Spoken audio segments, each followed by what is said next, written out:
It's time to get real with Eddie, here to help you understand the changing real estate market and meet your real estate goals. Over 19 years in the business. 2018 Realtor of the Year of Three Rivers. Past president of the Three Rivers Association of Realtors. Director at the Illinois Association of Realtors and team lead of the Ruettiger Group at Baird and Warner. Here's Eddie Ruettiger. Oh, it is such a Monday of a Tuesday. Oh, it's a way Monday, Tuesday. Oh, it's a way Monday, Tuesday. Phone's ringing off the hook as I'm trying to get to the station this morning. Everything's just going crazy. Let's dial in some levels. How are you all doing? How was your holiday weekend? Well, first off, Nancy Valley and Lena Aguilar here at Get Real with Eddie, Tuesdays at noon and WJOL. And we have a special guest, the Government Affairs Director from the Illinois Realtors for our local area, Nora Gruenberg. Did I get it right? You did. Thanks for having me. Oh, awesome. All right. I got to turn some stuff up and get me turned down because I'm always the loudmouth. There we go. All right. Well, if you said that, I didn't. Nice. It was there. I had to go. It was there. You guys have a good holiday weekend? Yes. Yeah? There was a pretty weekend. long. There was a weekend. There was. Yes, there was. Oh, how nice for you. Well, you know. I got selfish, and we took the whole weekend. My So- husband and I went downtown. So we do have a special announcement for next week's show. We haven't even Yes. talked about that. So we have a special announcement for next week's show. Drum roll. But I got to tell you, this holiday weekend was a lot better than last year. That's for Oh, yes. Why? What happened? last year. I was in the hospital. I couldn't walk. Remember? Oh, yeah. Well, you I didn't. wasn't here. You didn't so- start the team until No. after I got out of the hospital and I was walking and driving again. Because it was January. You're coming up on your 1 year. Yeah. About January. Yeah. It was right after the New Year. So a lot better. It was out at the Lions Club picnic at St. Joe's Park. That was awesome. Working the wheel. My best friend Sam and my cousin Carrie, they're married. Guess how they met. They were working the wheel with me. I mean, you can't have a picnic at St. Joe's Park without the wheel. You got to hit the wheel. Yeah. Did it rain here? When? Does it rain no. quite a bit in the city? Oh, You know, right along the lake there? Yeah, it rains a lot. There was some drizzle, like early on before noon at St. Joe's Park. Yeah. Because I got there about 10, and nothing for the rest of the day. After 12 o'clock, we didn't see anything. You like cool and overcast. This was your weekend. Oh, yeah. Oh, it was definitely cool and overcast. I got to tell you, though, with the nerves still trying to heal, because I still got about a year left, I felt cold. I was cold.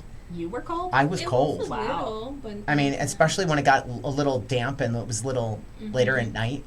Because I was out there till 9 at St. Joe's. Yeah. And I hit the wall at 9, and I'm like, all right, I'm done. All right, let's talk some real estate. Nora. What a sin. Look at that. Well, there's nothing there. We're going to talk to Nora for a while. All right, let's talk to Nora. Let's Hi, do Nora. it. How Hi, are you? everybody. Nora. So, first off, we have a big kind of a win for local real estate when it comes to municipalities and, not in my backyard. So what happened in Shorewood? Something really big happened in Shorewood.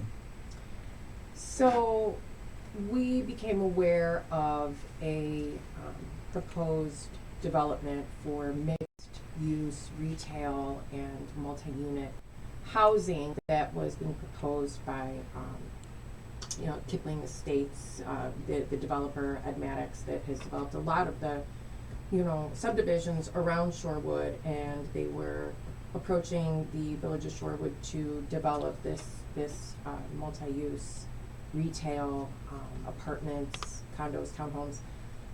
Really a lovely development, and over the course of probably 2 months from planning and zoning till the second reading, when the village voted to approve this project, the local realtors were very engaged in helping to advocate. As we have a housing shortage, and projects like this can go a really long way in addressing the lack of inventory, and with more inventory will come more affordability. So Shorewood is on the brink of major economic development, and providing housing options like this will help to move Shorewood into the future. So we do hope to see other municipalities in the area jumping on board and embracing more projects that will provide not only more housing, but we're finding that these mixed use with retail, restaurant,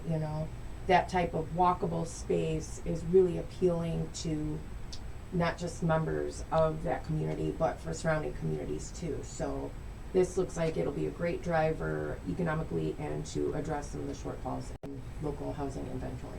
So it's bringing in some commercial use, and this is all Yes. right around City Hall. That's right. Okay. The lot is adjacent to the Village Hall property just to the east of it, and the proposed development is absolutely beautiful. The developers did take a lot of feedback from residents who had objected to the development being placed there, and the village also worked with residents' concerns, and it was actually very encouraging to watch a municipality, a developer, and residents engage in very productive conversations, and to watch the process really from the proposal stage through being approved by the village trustees. And they have some townhouse, so some not mixed family, but multi-family. Multi-family, right? So and some rentals going in. That's right. So the development is with the mixed use. You'll have your first story, which will have restaurants, boutiques, retail, professional, whoever chooses to rent. And word has it that they do have some restaurants that are already interested in taking part in this project. And then above that will be the condos, and then along sort of the back perimeter of the development will be single-story, like duplexes, maybe more geared towards senior citizens, and then apartments in another building. So, and this is what you're seeing. I know you say towards senior citizens, but this is what you're seeing the demand prior to COVID was. Your millennials were looking for these kind of properties, looking for this kind of one-stop shop. Everything's right there in the community, where you see this succeed in Chicago, big time downtown, where I got my dry cleaner, my gym, my everything is right there. I got some restaurants right there. So I don't understand. The pushback was the pushback on the commercial side. Was it on the parking? Was it where were they really concerned? Because I know there was some pushback. There was pushback, and although I've only been doing this kind of work with the real estate industry since January, I have noticed a trend. Change is hard. Change is hard for people to embrace. Residents often look at, especially multi-family units, as bringing undesirable elements, changing traffic patterns. You hear concerns about burdens on school districts, and you also see municipalities reaching out to school districts to find out if they have concerns about additional students coming into the district. You see municipalities working with researchers and consultants that do traffic studies, talking to IDOT about the potential to address these traffic concerns. And a lot of times IDOT doesn't really get involved unless there is a need, and that need comes with more people. So when you look at a road like Route 52 that would be the main road going past this new development, the need for a traffic light at the intersection there would only be commanded by a greater population and more traffic coming through. But that would be more likely to happen should this development occur. So while change certainly is difficult to embrace, and people move to communities and like their communities the way that they are, change is the only guarantee beside death and taxes. So we need to learn how to work together to work with change to create better and stronger communities. And the fact is, we see all around Will County that these multi-family developments are in huge demand, from the one going up in Bolingbrook, there's one going up in Lockport, there is one going up in New Lenox. Well, let's be honest. We have seen on the rental side a lack of inventory, obstructions to rentals, and rentals are your first a rental property is your first doorway to affordable housing and housing period. Most people will rent before they buy. Now, we want to see people go right into buying if it's possible. You know, my cousin's a great example. He was 18 years old and this is what he bought. He bought a condo. 18 years old, bought a condo, and he now has probably $25,000, if not more, in equity at 18 years old. But that's the exception, not the rule. Well, it I is mean, the exception. It Yeah. really is the exception. And I'd like to see, I mean, I know all three of us sitting here, and Nora's probably included, we'd like to see that be the rule. But you still need, with these rental prices going up, you still need more rental property in many communities. You look at Romeoville, down Weber Road, luxury apartments are coming in there. They have a waiting list. That's right. And we are finding too that there are many different types of people who would actually prefer to rent, from young professionals who would love to come back to their home community, are perhaps not quite ready to buy yet, don't want to commit to a single family residence or condo, but would like to live closer to family, who may not want to live in the city, and there are very few options. You see seniors who want to right size and perhaps again would not want to purchase a property, would like to be more mobile. And you know, there are a lot of professionals who are not chained to their desk and who find that they have greater economic opportunity if they are not tied to a mortgage. So this is not necessarily just, the rental market is not only geared towards people who, you know, aspire to home ownership, and while we certainly consider home ownership the American dream, people have different needs, different wants, and the rental market is going nowhere. So we need to make it accessible to all kinds of people. Well, this is looking at Shorewood in the last 12 months. When you look at it, when it comes to single-family housing, last 12 months they've had 394 new listings on single-family. Condos, duplexes, townhomes, they've had 80. So that's like 25% roughly of what their single-family housing is. You know, you really need more of that to be. We talk about this on the show quite often. If you want those kids to come back from college and set up in your town, you need to give them options. They need an on-ramp. Yeah, they need an on-ramp, and rental is the first on-ramp. And guess what? Not all the kids are going to come back. Not all of them are going to be wanting to move in with mom and dad. We're seeing a lot of the millennials do that again. They're moving back home again after COVID. And part of that is I think they're trying to keep themselves able to turn on a dime to buy in this market. People are saying it's because costs are too high. Yes, I understand costs have gone up.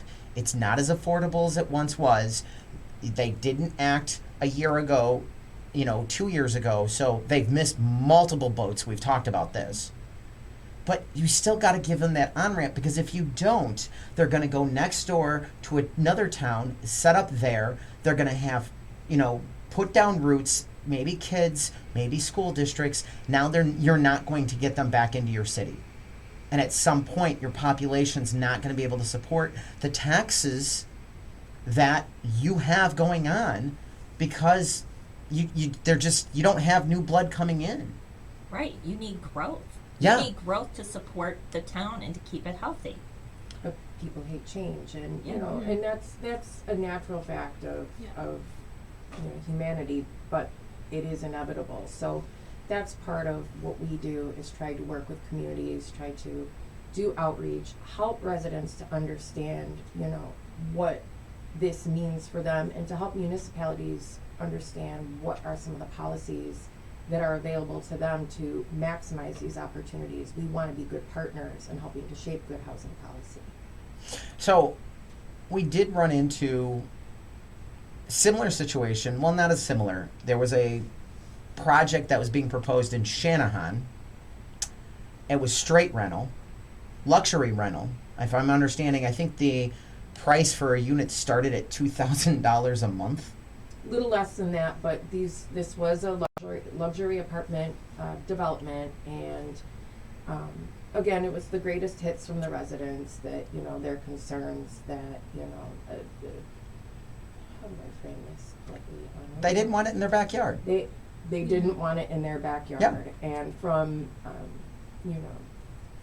less respectable objections to reasonable objections, again, with traffic patterns in the school district, the village, again, heard them out. The Planning and Zoning Committee did not vote to approve this project, which was disappointing, so that when it came time to vote, the 3-3 split couldn't be offset by the mayor. Not sure how she would have voted either way, but they did hear out both resident concerns and the realtor's point of view. We were very active in the process through that whole engagement as well. And while it was disappointing, the outcome, again, we have a village that had one rental available, and this was a single family home.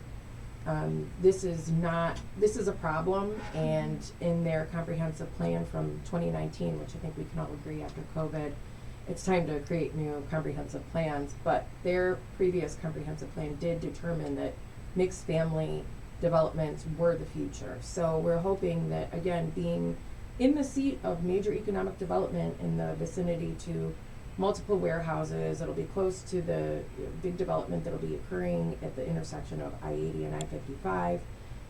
They will need more housing, and single family homes are not the only avenue to address our housing crisis. Well, and again, we preach home ownership here on the radio show. We believe don't be a renter, you're wasting money. But at the same token, it is where you start. And rental prices are out of control because of lack of inventory. It's the same thing with housing.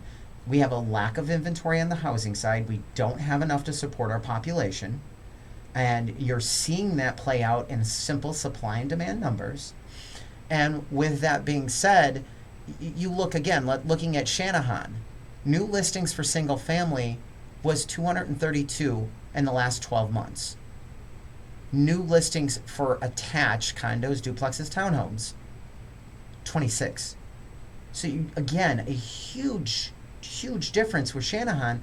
They don't have any attached housing really. 12 months, 26 units. And the fact of the matter is, you do need rental property. Only about 64% of the people in this country own a house. The rest of our population rents. So with that being said, you have to give these options, and you have to open up avenues to be able to bring new blood into your community. And that's very disappointing that Shanahan couldn't do it. Good for Shorewood that they were able to. All right. Can you stick around after the break? You bet. All right, so we're going to hit a quick break here. When we get back, we're going to continue talking with Nora Ruettiger, the Governor Affairs Director from Illinois Realtors, and I totally crushed your name on that second try there. That's okay. All right, stick it here with Get Real with Eddie.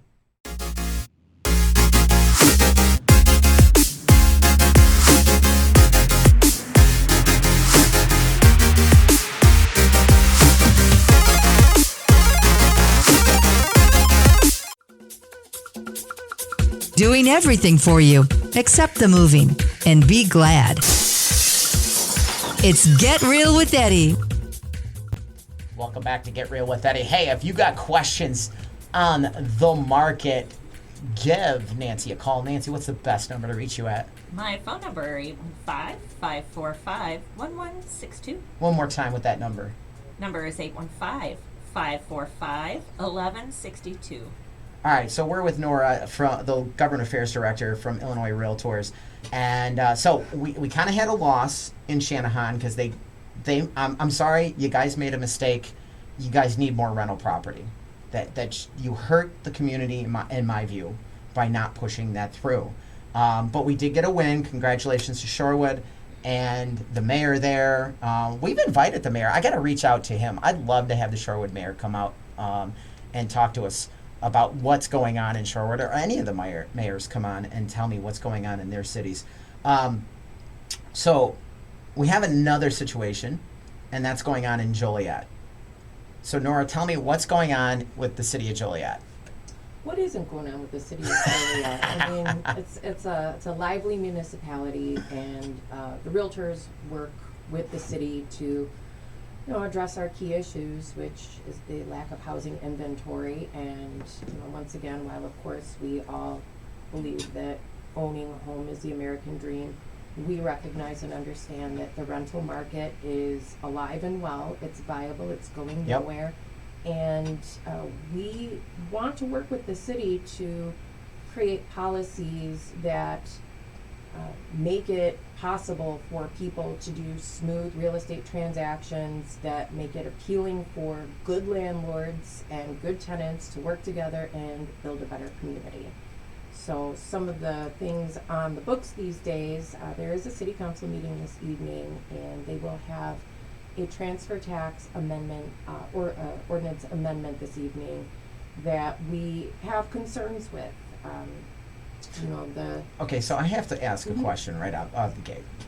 When it comes to transfer taxes, I thought any changes to a transfer tax by state law had to go to referendum. Am I wrong on that? Well, since Joliet is a home rule community, they have the ability to. I thought even home rule communities had to go to.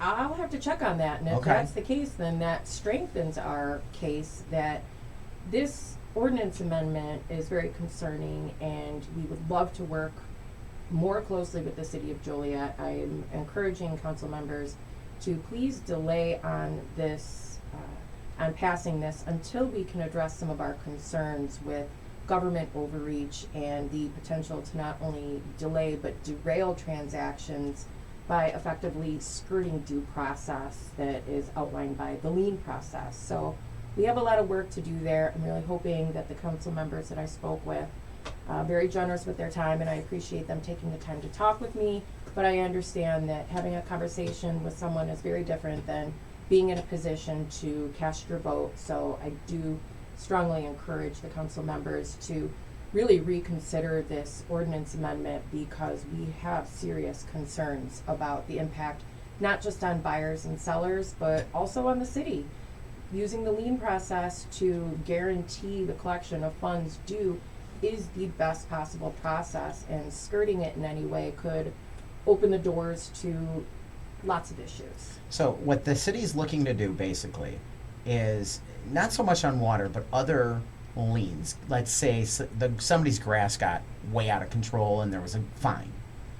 Instead of them going out because the fine hasn't been paid and liening the property as they should, they'd want to stop the transfer stamp from being issued. That's right. So when a broker approaches the city, wants to find out what types of liens are possibly outstanding on this property, from the time that request is made until the time of the closing, all sorts of smaller ancillary fees can be racked up on a property between the time of requesting the information and closing.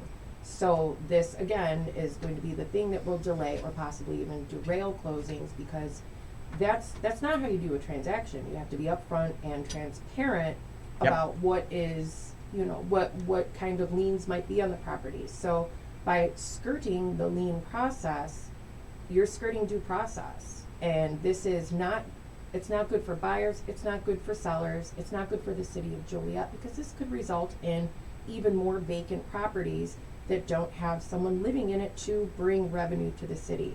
More vacant properties is exactly what we are trying to avoid. We want people to have access to safe and affordable housing so that they can help us develop stronger communities. Well, and you, first off, going with the vacancy, I mean, we've seen study after study after study. I think New York was addressing it with the broken window policy. I think Chicago had a broken window policy for a while too. I don't know if they still do. But when you see the grass gets out of control and there's broken, boarded up windows, that brings in more crime to the area. That brings more issues. So if you can keep these properties where someone's residing in them, they're going to keep those properties maintained. So that's the first issue. The second issue is the impact on the community.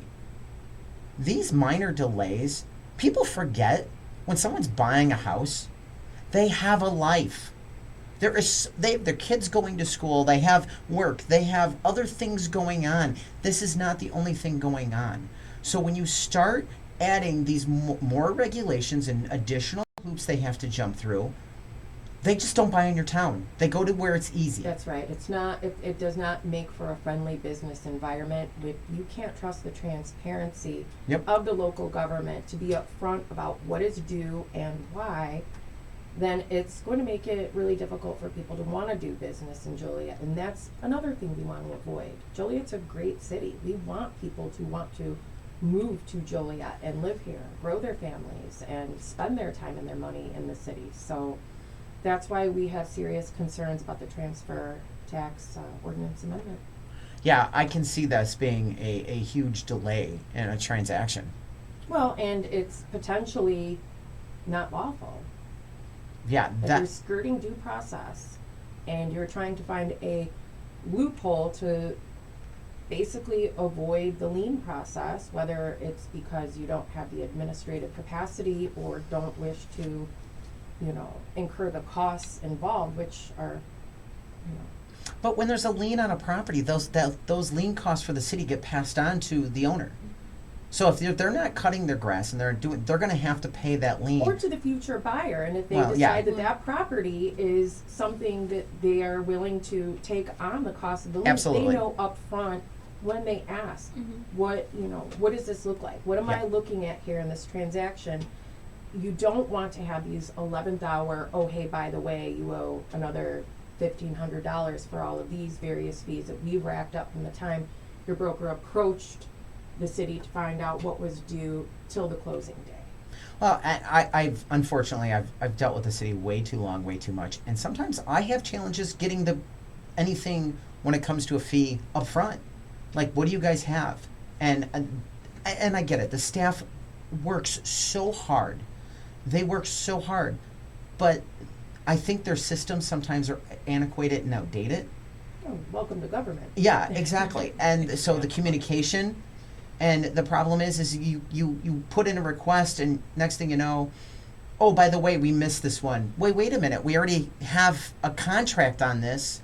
I can't go back and get that fee now. It would seem that communications and improving efficiency of processes and systems would go a long way to help the city address these outstanding fees and to figure out a way to, if not put a cap on it, to make it more transparent up front to potential buyers so that these transactions don't get delayed in the 11th hour.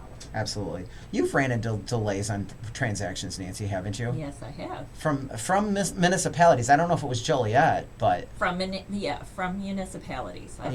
yeah. Joliet being one of them. Was it one? Joliet was one of them. Okay, I couldn't remember if it was or wasn't. Yep. So, And it almost cost the transaction Yeah. completely. A- I a- mean, sometimes buyers, especially new buyers, they Spooks them. it spooks them. They don't have a lot of extra cash. All of a sudden, you get this $2,000-3,000 bill at the end, and they don't didn't have it. budget for that. They did not Right. budget Right. for it. and you know what? There's enough. We talk about it on the show all the time right now. Enough fake news and fake information of what's going on with the real estate market. I've heard the market's crashing. I've heard the real estate market's in a recession. I mean, I've heard it all. We talk about it here. It's just clickbait. It's to get you to click on their stuff, to get them to the website so they can justify to their ad base that, hey, guess what? We have a 10,000 or 100,000 or a million people hitting our site. That's all it is. Because the data and the way they write these things, they cherry pick some obscure data points to make, well, this is what's happening because of this, but they just all ignore supply and demand. Right, and the shortage of inventory is the crux of the issue here. Yeah, it absolutely is the shortage of inventory. So, all right, I got to hit one more break. We still have one more issue with Joliet, so with rentals, correct? Single-family rental All right, inspections, yes. let's talk about that after the break. So keep it here with Get Real with Eddie.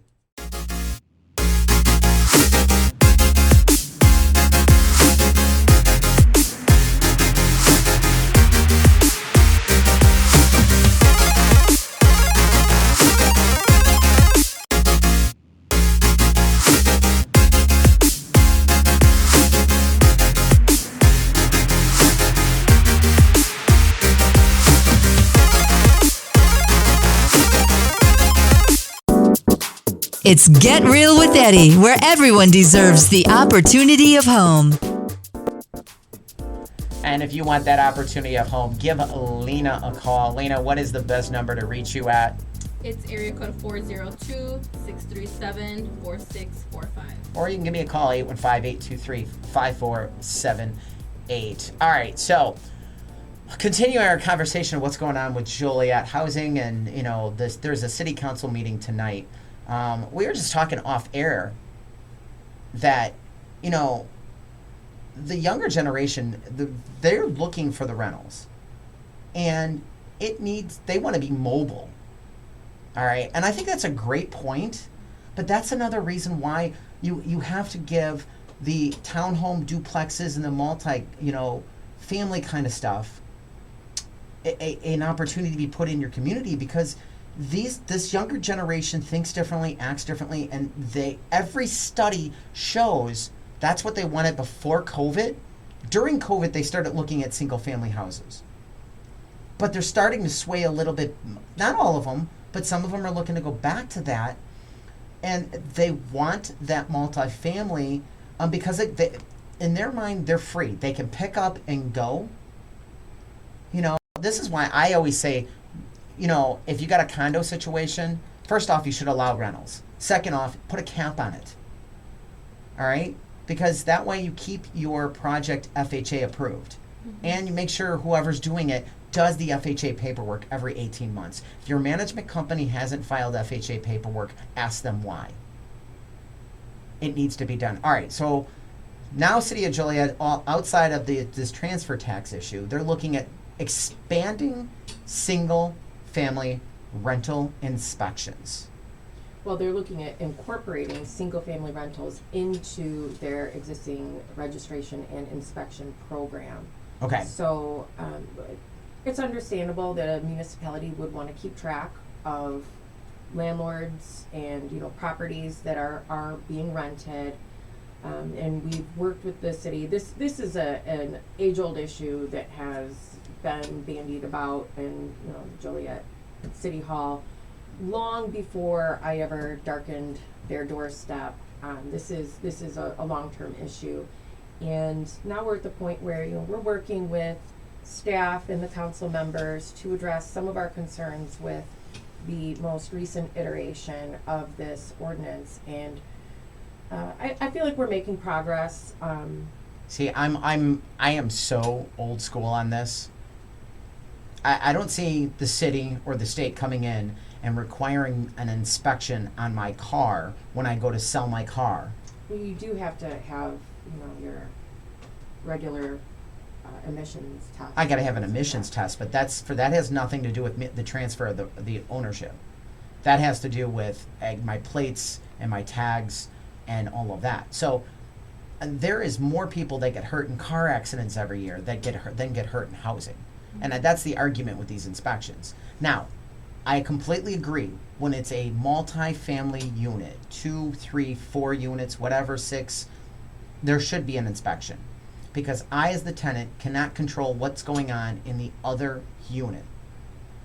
I have no clue what's going on over there. Well, and that's why our take on this current iteration is that we understand wanting to have a registration of landlords and single-family rental properties, but we're hoping that the city will see our point of view that allowing these single-family homes to be inspected for cause only, rather than being rolled into this program and then being put on the inspection list, that basically after to See, and calls I'm that then they can trigger that inspection process because, just like you said, this is, and I'm a we little feel old that that's school. government overreach. Again, I'm old school. This is government overreach. It's none of their business. It is a private transaction between a tenant and a landlord. All right? Now, yes, if there are complaints on a property, then yes, it should get rolled. That's our take. Yes. That's our take. If there are complaints on a property, that then the inspection process should be instigated, but not simply for a private property owner opting to rent their property to a renter. Well, and because, yes, I have control of the whole premises. So as a tenant, I see everything. It's not multifamily where I can't see what's going on in the other unit. So I don't have full control. I can see the health and safety aspect in there. Somebody else may not be as responsible as I am, okay? But when it comes to that single family, I'm sorry, I have full control over the property, all right? And it is just ridiculous to be regulating. And the city's own complaint, now, I haven't seen updated data. This is a couple years old, because I was dealing with this when I was president-elect, president of the association. The city's own data, there was more complaints. The majority, plurality of the complaints Owner occupied. were owner-occupied. Yes, absolutely. It was not rental property. Not even close. And, with people who object to renters and multifamily units and their objections to the type of people who live in multifamily units, you would think that their objections to renters who live in single family units would be somewhat ameliorated, but no, not at all. There is just this terrible stigma against renters, and it's discriminatory, and it's really unfair. Discriminatory, and it is so elitist. I am sorry. When I was there was a woman, I don't know her name or anything like that goes, oh my God, these things are just so appalling. I would never live there. They have Formica as countertops. There's no granite.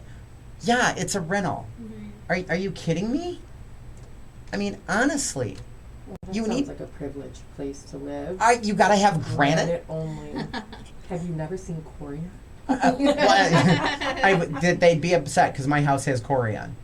So, I mean, it was just, I'm like, are you seriously? It's really, very really discriminatory. The stigma against renters without considering anything in regards to background, it's really, it's unnecessary. It's not. This is not how you build communities. No. By discriminating against people who rent rather than own, and especially when you look at the data, that most calls and complaints are made on owner-occupied homes. That falls on deaf ears. And that's part of my work, is figuring out how to help communities to understand the facts, and that's every government affairs director's job, is to help communicate the realities while taking into consideration why people hold on to these frankly discriminatory views. And how do you break through that? Well, it's very simple. If you're a tenant and you're listening tonight, you need to go to the city of Joliet. And you need to go to the meeting tonight, and you need to tell them, guess what? Well, single-family rentals will not be on the agenda this evening. We're continuing to work with that's good. Staff and the council members to, we're really hoping that they will meet us in the middle and address what we really want to do with this, is accept their notion that they want to keep track of who the landlords are, while making it possible for small business owners, owners who own 1, 2, 3 properties, up to 100, to make it affordable for them to continue to operate in the city of Joliet. Because our fear is that if we make it unaffordable for local landlords and to do business in Joliet, that these will all be bought out by hedge fund companies. Yep. With landlords who live in, Sacramento or. And that's a whole different ball of wax. That you really don't is. wanna When you have get property involved in. owners who live, if not in the community proper, but near the community, and they're more accessible, you have someone who has a stake in the community. Once you start losing control of local property owners managing these properties, and it goes to, to far-flung distant management companies, you're not going to have the same quality of care that you're going to have with someone who lives locally. Well, and the last aspect of this too is you're going to see landlords sell their property, and then you're going to see no place for some of these individuals to go. So what these moves and these regulations are going to do is it's going to increase the homeless problem. And vacant housing. So we have Yep. homeless people, we have vacant homes, and it's going to compound the issues when our hope is that we can work with the city to increase the number of available homes, whether that be rental or for purchase, so that we can build the community and create good policy that, we want people to have access to safe and affordable housing. Absolutely. That's what we want, and we want to work with local governments to make sure this can happen. So fingers crossed that, the city will continue to work with us on this and that we can make some progress. I sure hope so, because this one gets me really fired up. I don't understand. I'm sorry. I know. Sometimes I wear my passion on my sleeve, but it doesn't make any sense to me when you're looking at it and how it benefits the tenant. And I know I've heard the arguments. Oh, they need a safe place. It's preventing them from having a safe place. You want to have them safe place? Open up and allow more development on rental properties. All right? Get more rentals in the market space. That's right. And stop obstructing and blocking and allowing it. That's the only way you're going to have truly safe rentals. Because if there's no place for them to go, no matter what system you put in place, they're still not going to pull the trigger. Because they're worried about backlash from a landlord. And guess what? You got to have an opportunity to have more housing. It's what the whole basically theme of today's show is. We need more housing. We need more housing. Yes, Yeah. definitely. That is, it's the name of the game. It really is. And we are relying on our local governments to work with us to create more housing opportunity. And it's a long road, but we all have to do what we can to address this problem, because it is everyone's problem. Absolutely. All right. Well, Nora, thanks for coming today. Thanks for having me. This was fun. Good. I'm glad. We'll have to get you back. Oh, don't threaten me with a good time. All right. Don't forget, check us out online at getrealwitheddie.com. That's getrealwitheddie.com. 24 hours a day, 7 days a week. All of everything's right there at your fingertips. Thanks for listening to Get Real with Eddie. Eddie Ruettiger is a realtor at Baird & Warner in Plainfield, license number 475141896. Managing broker Steve Engel. For more information on your neighborhood, call Eddie at 815-823-5478 or visit yourdwellings.com.